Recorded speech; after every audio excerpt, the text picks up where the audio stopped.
Okay, good morning.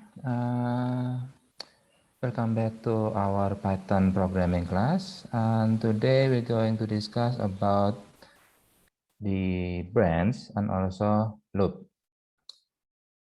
But before we start, why don't we just try to evaluate last week assignment.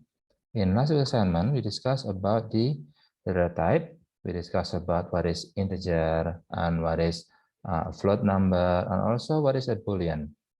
And then followed by the operator.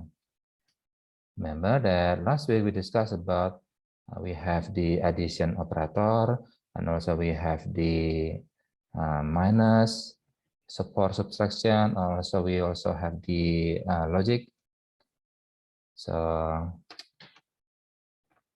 So last week we discussed about what is integer, and then what is float, and then the boolean. Remember that integer in bahasa is bilangan bulat, and float is bilangan pecahan. And boolean is just another representation which is either true or false. And then we also have the addition, subtraction, division, and then we also have the modulo for the remainder of the division. And also we have the integer division, which is actually similar like division, regular division, but the result of integer division is an integer, just like its name. And then we also have the exponentiation, or in bahasa Indonesia is called pangkat. Although it's called pangkat, we can also use this exponentiation for the square root or the root power of 3, etc. And then we also discuss about what is n, and then or for the Boolean logics. And then we also have the n and or, and then we also have the caret for the not, and then we also have the cursor. Okay. Now we're going to discuss about last week assignment. Let's try the Google Colab first.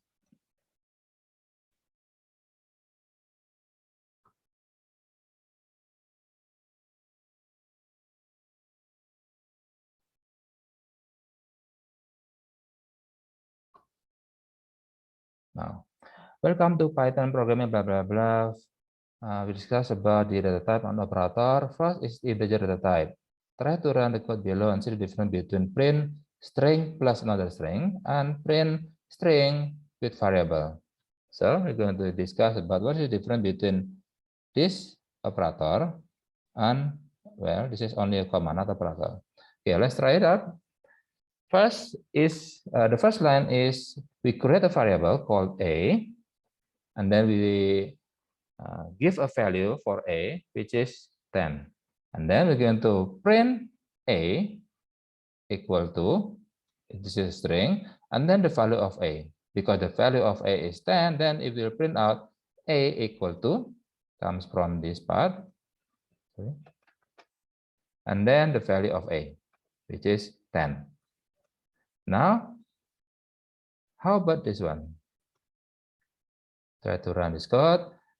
From the first line, we have a variable called a, and we give the value of 10. And then we also have b, which is the value of 5. And then we're going to print out a string, which is a plus b equal to, and then the value of a plus b. Oh, so we can directly create an addition or subtraction or any other operation, mathematical operation inside the print. Okay, let's try it out. First, it will print out a plus b equal to 15. Why 15? Because a has the value of 10 and b has the value of 5. And 10 plus 5 is 15. And then the fourth line, we create a new variable called a, and we give the value of, we create a new variable called c, and then we give the value of for c is equal to a plus 5. Because a is 10, so 10 plus 5 is 15. So we give the value of 15 to c. So that's why from the last lines, it will print c equal to, and then the value of c. Okay, remember what is the difference between plus in here and comma. In plus, we're going to concate two strings, but if one of the operand is not a string, it will give an error. So we cannot use plus sign in here to concate a string with a value, a numeric value. So instead of using plus, we're going to use comma in here, just like in our example. Print a equal to comma a, print a plus b equal to comma a plus b, etc. Okay. Now, next is the floating data types.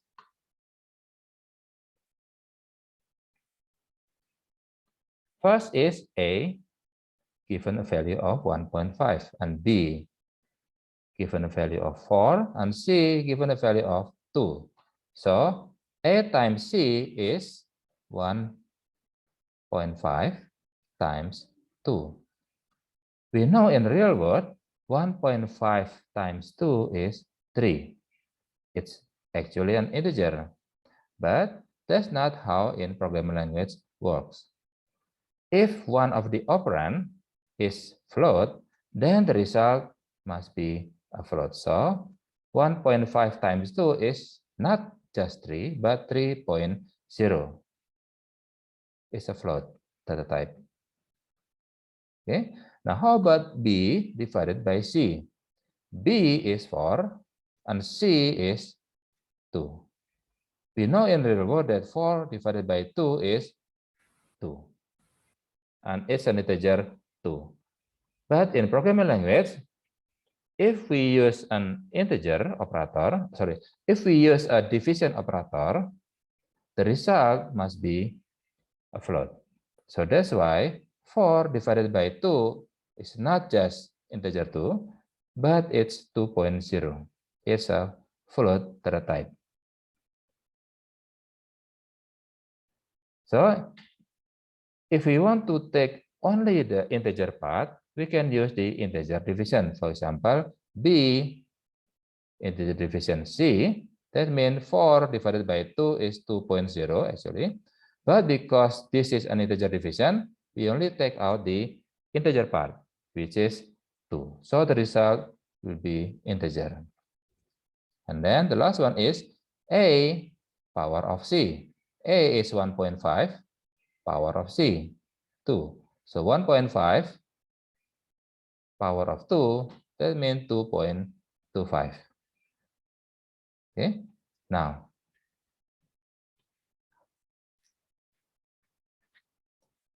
how about if we use something like this? Print 4 power of 2. So that means b power of c. Okay, now the result will be 16.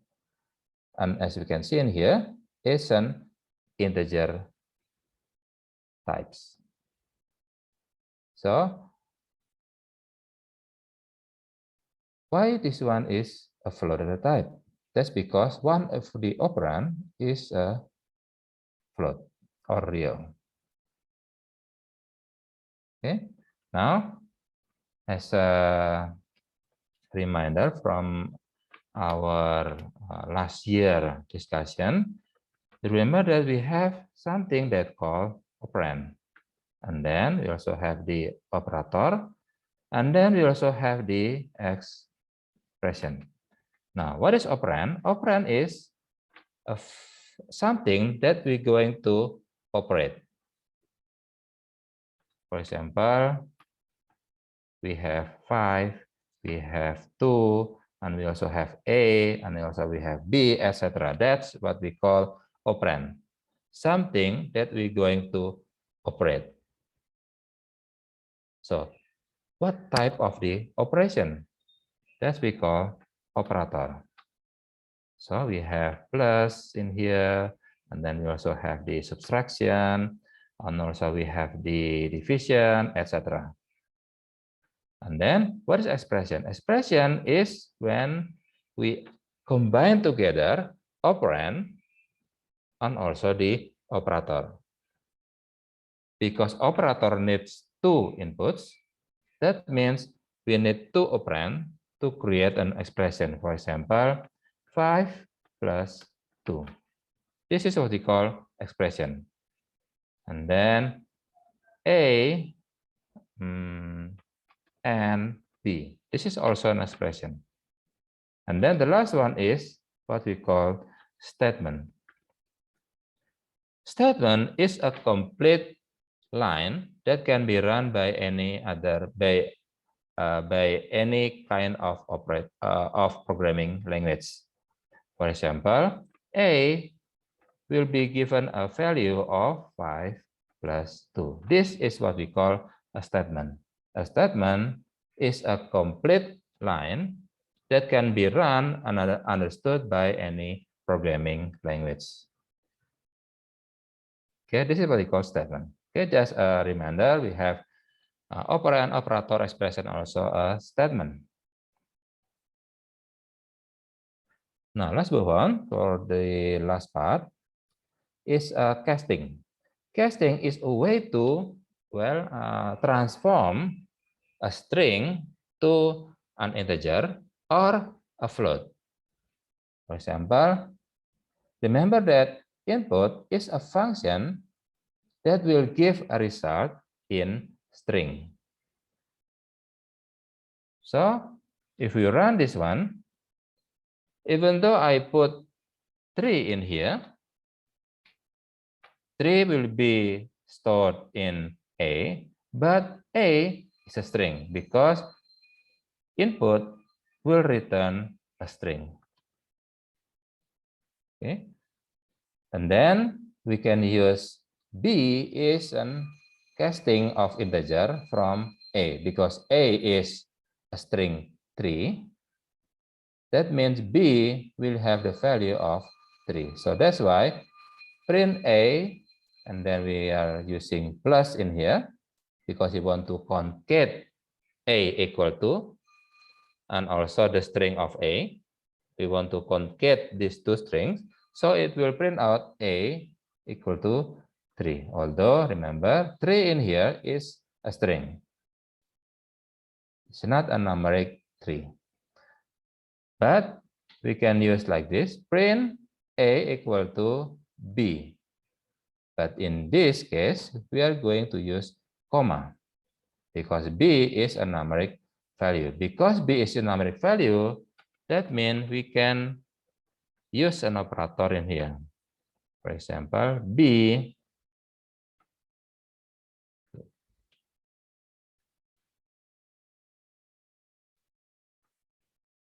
so it will give 3 power of 2 is 9.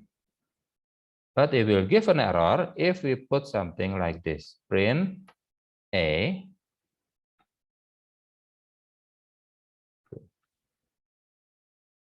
where we will give an error.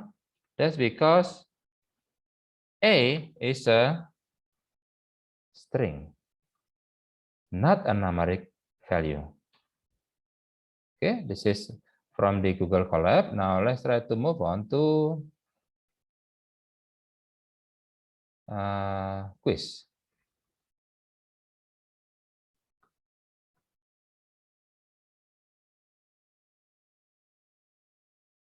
Review. Now the result of this code is A is 5, B given a value of 5, and then print A plus B, the answer is 10.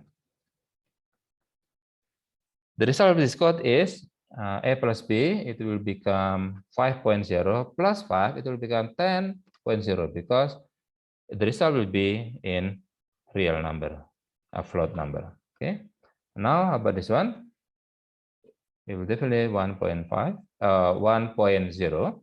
And then this one is user input 5, and then 5 is casted by using a casting function float.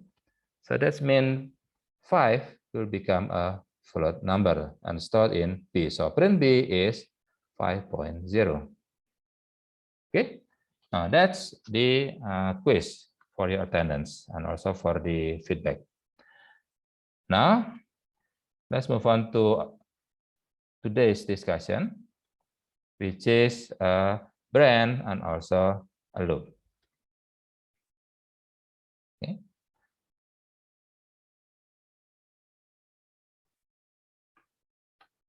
So in this case, we're going to use either, but you can use the Google Colab because it's still quite simple.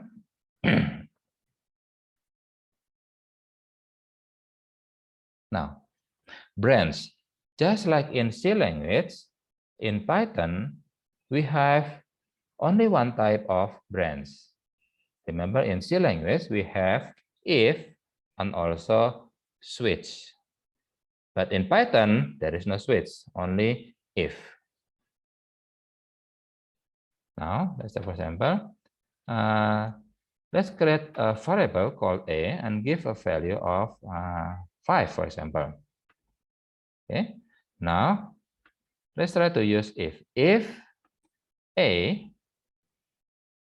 equal to 5 is, and then colon, enter, and then print a equal to 5. Oops, sorry. If a equal to 5, then please print a equal to 5, and then so it will print out a equal to 5 because a is 5. Okay, so in if branch, first you need to check the value of this expression. This expression is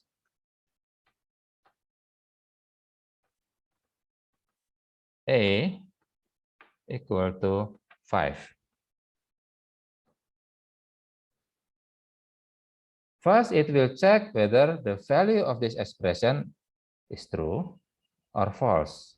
If the value of the expression result or return true, then it will do the statement in here, print a equal to 5. But if a is not equal to 5, then it will never do this statement. Okay, now let's try to use it again. A equal, and a is given a value of 4 for this case. Now, if a equal to 5, then print a equal to 5, like this. Then if I enter this, it will print nothing because a equal to 5 returns false, because a is not 5, a is 4. So it will return false. Because it return false, then it will never do this statement. Now, how about if if it is not true, then please do something like this. Then it will give else in this case. Okay, so if a equal to 5, then please print, for example, true. However, else, so if it is not true, then it's false. Then please print false.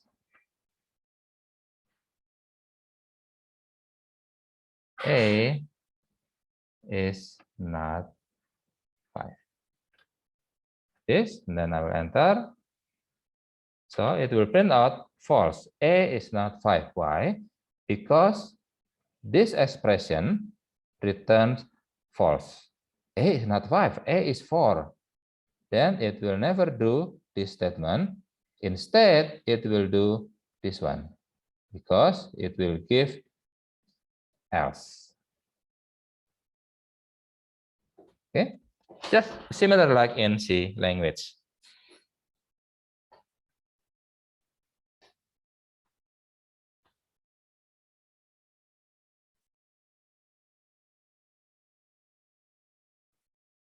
Okay, so let's write out in this whiteboard.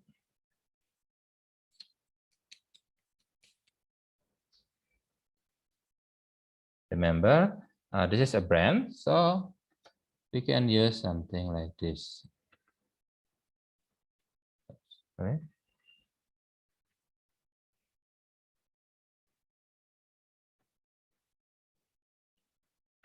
This is start, and then we have this trapezium. No, it's not trapezium. Okay, I forgot the name. Now, is A equal to 5? If this one is true, then print A equal to 5. This is false. Then print no, A is not 5. Then it will end. Okay, this is the flowchart. So first, we're going to examine whether A has a value of 5 or not. If it is true, this expression is true, then please print A equal to 5. But if A is not 5, which means this expression is false, then please print no, A is not 5. This is the flowchart from this snippet, the code. Okay, now how about if we have another more complex branching? For example, like this.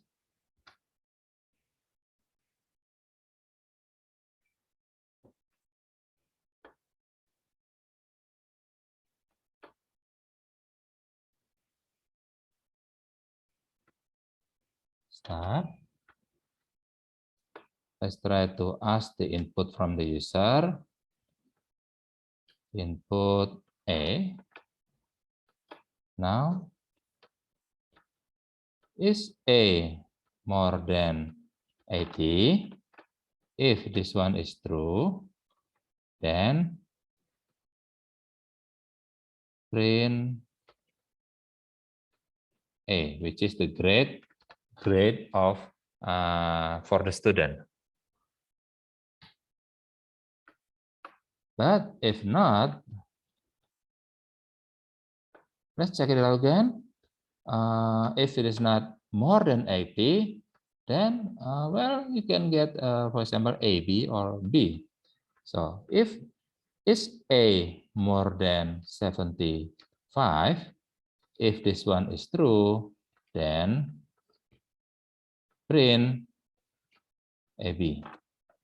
And then if it is false, which means A is not more than 75, then let's print B. And then this one is N. And also this one N.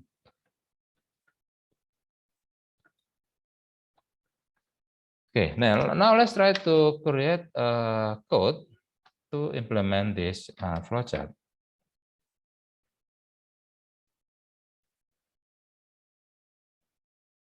First, it will, okay.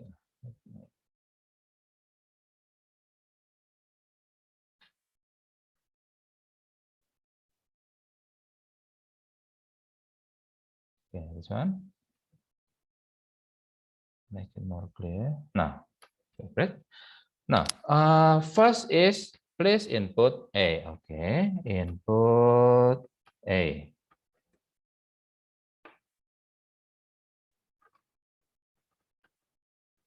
And put a string like this.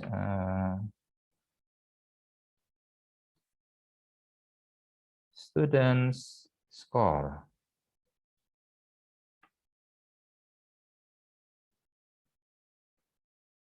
Okay, student score is, well, let's say 85.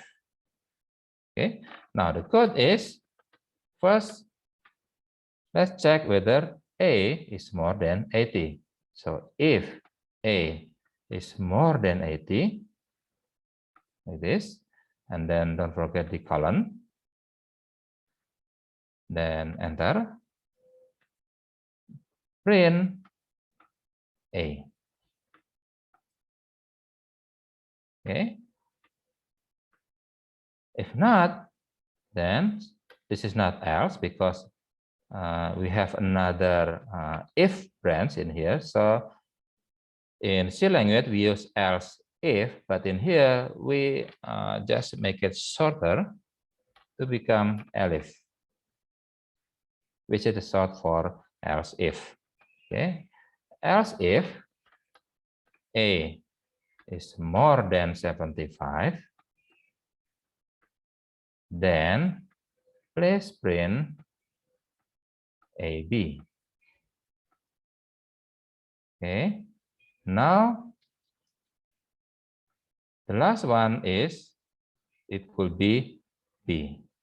So it will just print else, then just print B.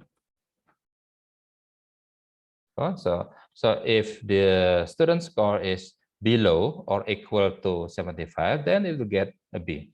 Even if you get a 50 or 40 for the score, it will get B. That's what it means, okay? So print B. Oops, sorry. Now, enter. Oh, there is a error. Oh, of course. That's because A is a string. It's not a numeric value. So we need to do it again. This one, let's just copy and then paste. However, we're going to use a casting in here, integer. Okay. Then enter. Student score is 85. Now, let's try to copy this program again. Control C, and then paste, and then enter. It will print out BA. Why? Because the score is 85, and 85 is more than 80. So the first expression return true. Because it returns true, then it will just print A. It will never check whether A is more than 75 because this one is already true. So I'm not going to go through all the code because this one is already true. Now, how about if A is not 85? Now, oops, not this one, but this one. Control C, and then paste, and then let's try 76. Okay, now copy this code again, Control C, and then paste, and then enter. It will print AB. Why? Because first it will check, is A more than 80? No, A is not more than 80 because A is 76. So this one return false. Because it return false, then it will never do this statement. Now it will move on to the next branch. Else if, is A more than 75? Oh yes, that's correct. So it will return true. Because it return true, then it will do this statement, print AB. And it will never do the else part because, oh, I already found true. I'll never do the rest of the code. So just get out of the branch and then do the next statement. Now, how about if A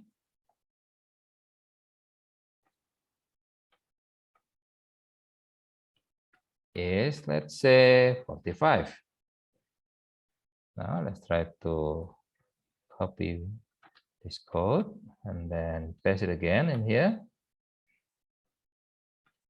Enter, enter. It will print out B.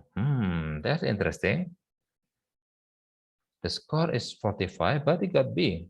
Well, that's because we didn't check the option for B, C, and then C, and also D. So the last one it will print B. Okay. So this is what we call a nested if branch, and then branch, and then branch again, and then branch again. And remember, else is the last part that we're going to execute. Do we have to use else? No. We can just use something like this.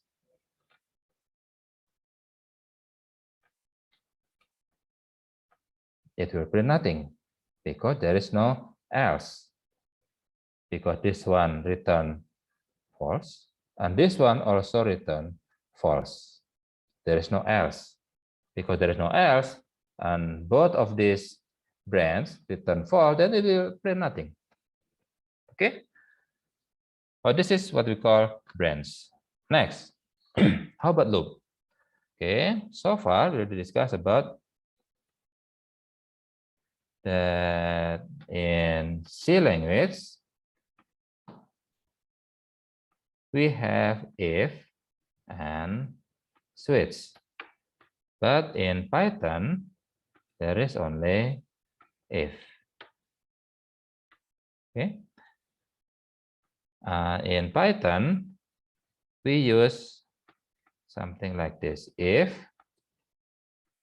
expression, which will return either true or false. So we cannot use for the expression is 5 plus 2. No, this is actually, yes, this is a expression, but it will never return true or false. It will return a value. So this is the, to be precise, is a Boolean expression. And then colon. And then remember in Python, we don't have something like in C. We don't have something like this to mark the start of the if section and then the closing bracket, to mark the end of the if section. So in Python, instead of using braces, we are using colon, and then remember we use indentation. So we need to, for example, like this, print A. Okay, now then let's say A is equal to 5 plus 4. Now, if we put the code like this, then the if branch will only do this statement. Why? Because A equal 5 plus 4 is not the same indentation with print. So it will take that, oh, A is equal, oh, has a value of 5 plus 4. That will be outside the if branch. But if we put something like this, then it will understand that, oh, we have two statements inside the if branch, which is print A, and A is given a value of 5 plus 4. Okay. Now, this is for the branch.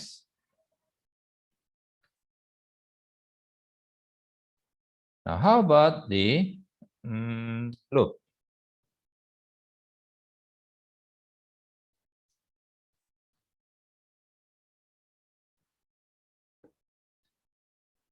The loop. Okay. In C language, we have for, and then we also have do, and also we have while. That's in C. But in Python, we only have for and also while. There is no do loop in Python. Okay, now let's try it out in the idle.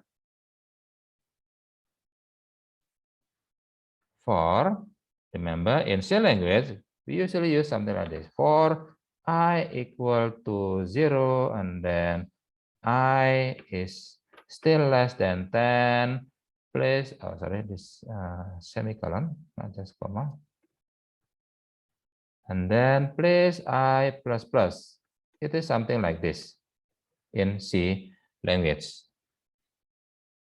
The first one marks the starting point.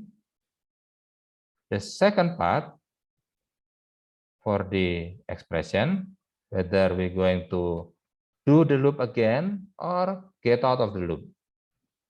And then this is the jumping value. Now, in Python, we do something like this. For I, this is the counter that will repeat it inside the loop. For I, and then in range, let's say 10. This. And then colon, please print I. Then it will print starting from 0, 1, 2, 3, 4 until 9. So this is how we use for loop in Python. Range 10, it will give a sequence starting from 0 until 9, because it will give 10 values inside the range. Because range 10, that means I have 10 values. Starting from 0, that means the end of the value is 9. Let's try it again. For I in range 5, colon, and then print I. So it will print out starting from 0, 1, 2, 3, 5, 0, 1, 2, 3, 4. 5 values because we use range 5. Now, how about if I don't want to start from 0? Just like in C language, I don't want to start in 0. So we can use in C language, I start from 2, for example. And then I still less than 5, then I plus, something like this. But in Python, we're going to use something like this. For I in range, now range can have more than one parameter. In our previous example, it only used one parameter, but in this case, we're going to use two parameters. The first value is the starting point, for example, 2, and then the second value is the n. For example, 2, 5. This, and then print I. Then it will print out starting from 2, 3, 4. Okay. So this is not the number of value inside the range, but it will treat it as what is the value that we're going to check whether we're going to go the loop again or get out of the loop. So this 4 is similar like this in C language. So this, okay. So this 4 is similar like in C language.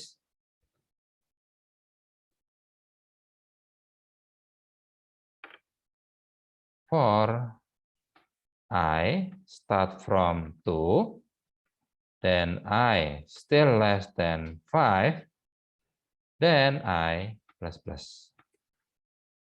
This is in Python.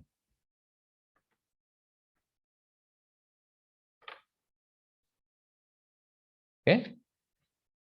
So it's just similar, just another syntax, another way to express the language. Now, how about if I want to change this one? We can use something like this. For I in range 2, starting from 2, and then please check whether the value is still less than 10, for example, and the jumping step is not just 1, but it's let's say 3.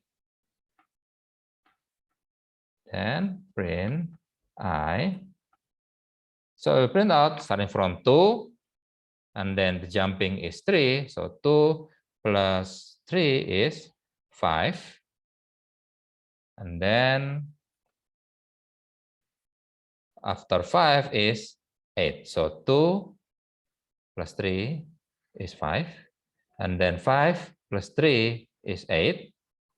And then 8 plus 3 is 11. No, 11 is already more than 10. So it will never print out the 11. Just 2, 5, 8 with the jumping value of 3.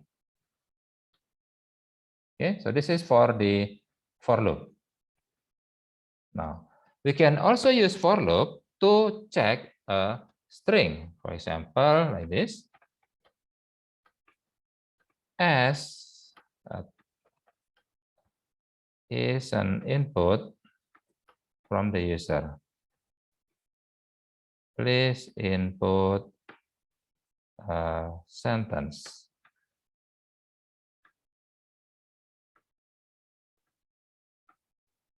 Okay, now please input a sentence. My name is Nyoman Bogi Aditya Karna. You can just try it out. Print S. It will print out my name is Nyoman Bogi Aditya Karna. Now, let's say I want to check how many letter A in this sentence. We can use for in this case. For I in S. Interesting. So we can use not only range for number, but we can also use S in here. In S means we're going to check one character at a time inside a string. Remember, a string is an array of character. For example, my name. So the first character is capital M. And then the second character is Y.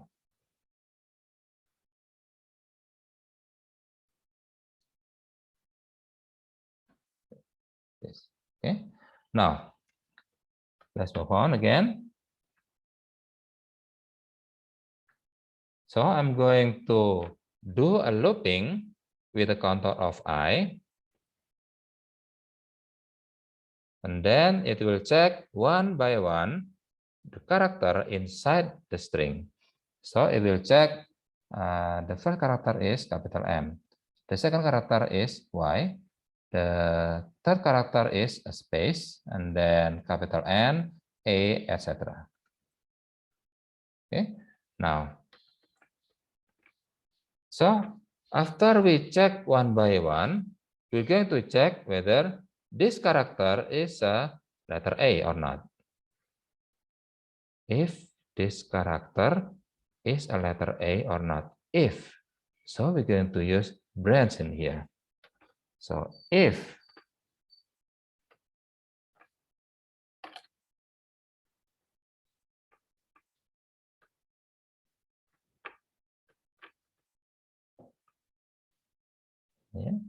if I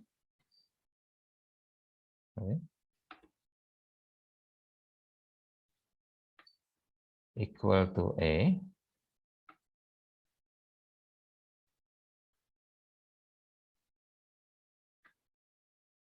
then counter, we use another variable to count the number of letter A inside the sentence,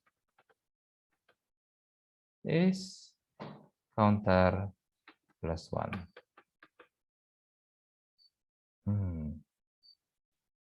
Counter is not defined, so we need to, okay, let's give a value for the counter, which is 0. Then we'll try to copy this code again, copy, and then paste this. Now, print counter. It will return 5. So it said that there are 5 of letter A inside the sentence. Okay, let's try to calculate manually. So this is my sentence. Okay, how many A? This is 1. This is 2. This is not. This is 3. This is 4. And this is, oh yes, that's correct. There are 5 of letter A inside this sentence. So it will print 5 in this case, because there are 5 letter A. Now, another type of loop is while. While is similar like in C language. If we are going to use while, then we need the Boolean expression because it will check what is inside this while. If it is true, then it will do the statement inside the while. But if this expression, this Boolean expression returns false, then it will get out of the loop. Okay, let's try it out. If while A more than 10, this print A, then A, we're going to add up A plus 1. Enter. What happened? Let's Control C to interrupt the program. It says that while A more than 10, but I haven't given a value to A. Oh, we already used A from our example in this. Oh, yes, this one. A is 45. Now, because A is 45, then it will return true in here. Because it will return true, then it will print A, which is 45. And then A is plus 1 to become 46. Is 46 more than 10? Still true. Print A, 47. Still true, because 47 is more than 10. Print A, add again, 48, etc. So it will create an infinite loop. So before we start to use the while loop, please make sure that your code will not give an infinite loop. Now let's try it again. Let's try A. Sorry. A is 1, for example. Now, okay, where is it? Okay, this one. Control C. Paste. Enter. Enter. What happened? That's because while A is more than 10, A is 1. Is A more than 10? No. So it will return false. Because it return false, then it will never do the print, and also it will never do the A equal to A will given a value of A plus 1. So that's why by using while, we need to check whether our logic is correct or not.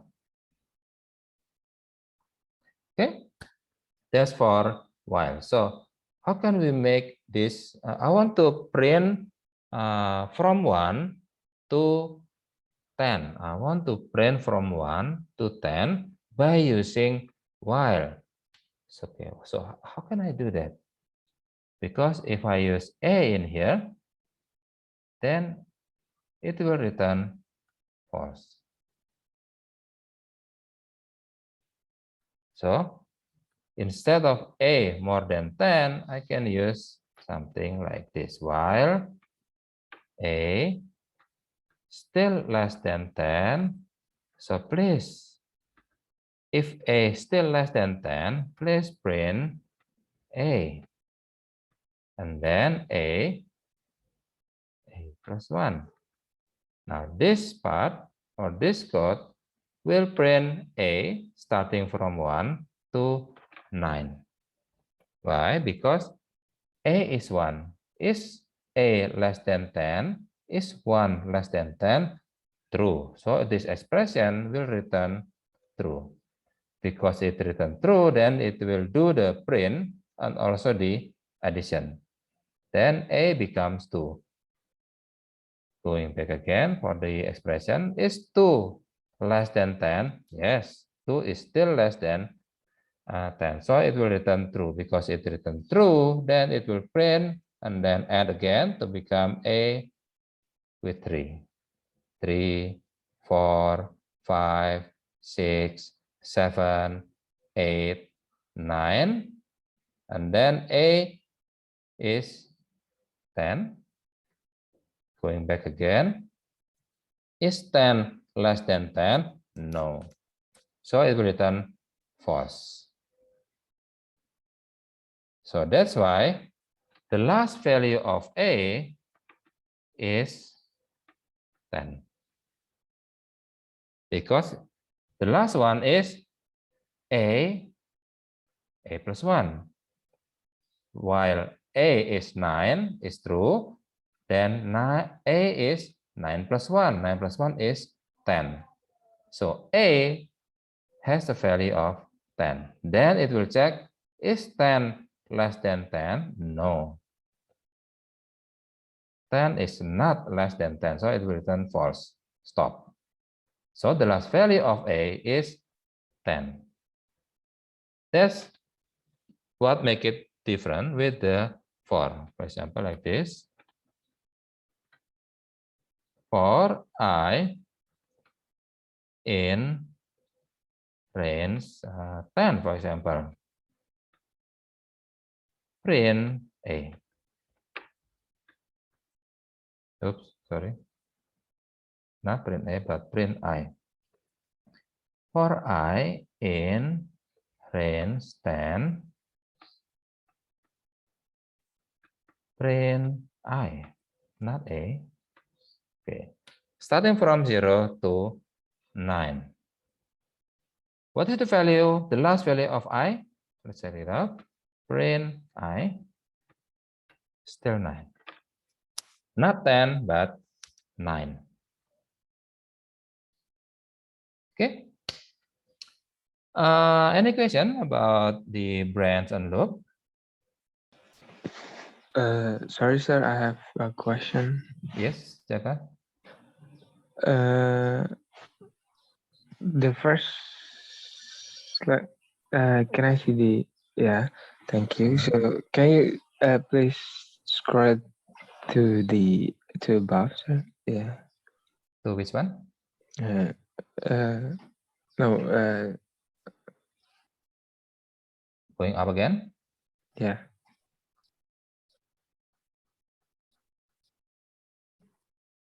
This one? No?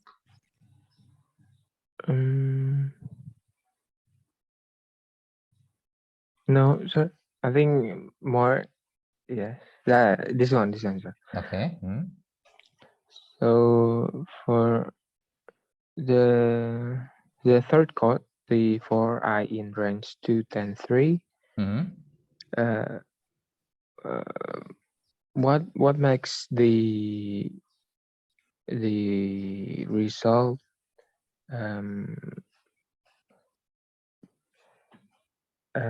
bertambahnya itu 3 gitu, sir. Yes, that's the value of the third parameter. This. Okay, so why don't we just try it again? Let's try it for another example. Let's say for I in range, let's say start from 2, and then please check whether the value is still less than 20, and then the stepping point is 1. Print I. It is. It will print out 2, 3, 4, 5, 6 until 19 because the stepping point is 1. Now, how about if I use something like this? 2 for the stepping point. Print I. It will return 2, 4, 6, 8, 10, 12, 14, 16, and 18. Now, how about if I put 3 as a stepping point?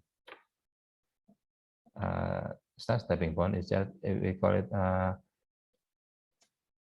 jumping value. Print I.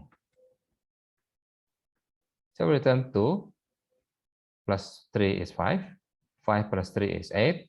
8 plus 3 is 11. 11 plus 3 is 14. 14 plus 3 is 17. And then 17 plus 3 is 20. Oh no, it must be still less than 20. So 20 will not print out in here. Okay, now let's try that in range. Supposed to give a stepping value. Sorry. So range, start, stop, and then stepping value. Okay. And answering your question? Yeah, I also have questions, sir. Okay, please. Am I only able to put number inside the to make the Sorry, jumping? could you repeat again, Jaka? Am I only able to put a number to make the jumping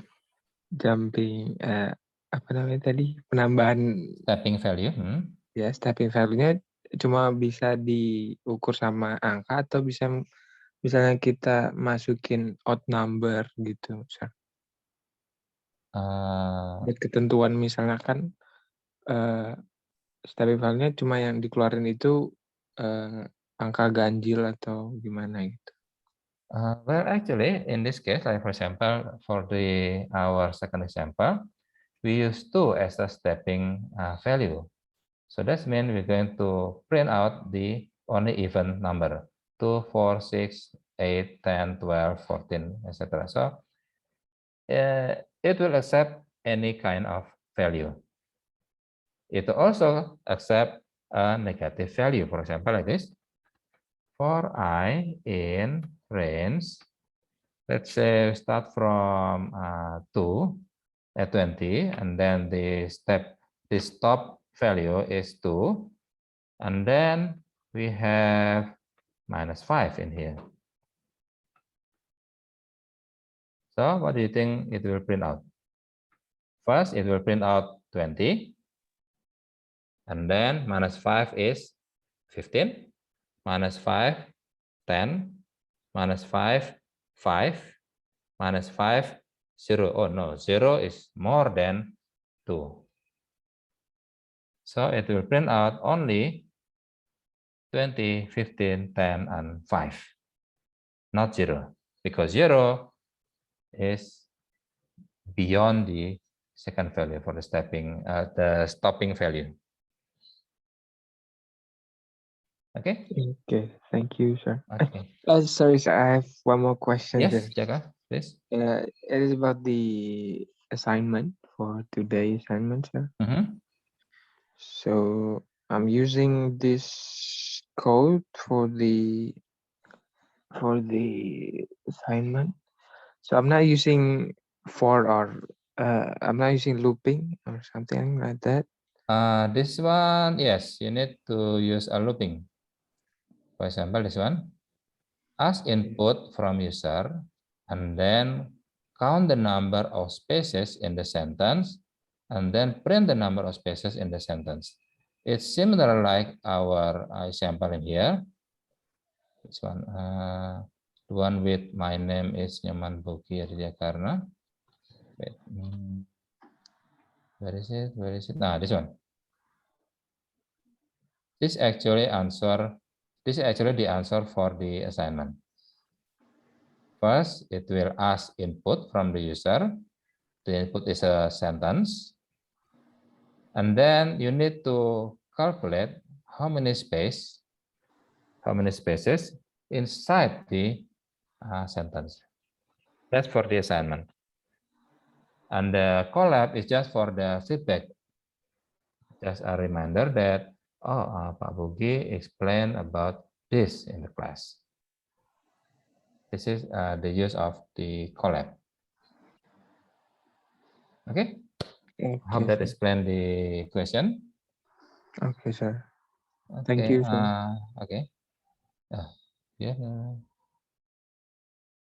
Wait. Input, please type a sentence to count the space in the sentence. A.count. Yes, actually we can use the count, but we're not going, that's too far ahead, because if we use this type, we're going to use the object-oriented approach to answer this one. But in this case, we haven't learned about the object-oriented approach. So it's better to use not this object-oriented approach, but just the procedural approach like this. Okay. Because we're going to discuss about object-oriented approach, and I believe next 2 weeks from now. Okay. Okay, I think that's it for today, because it's already 9:35. And I'll see you next week. And don't forget to do the assignment, and please exercise yourself with the Google Colab. Okay. Thank you, Jaka. Thank you, sir.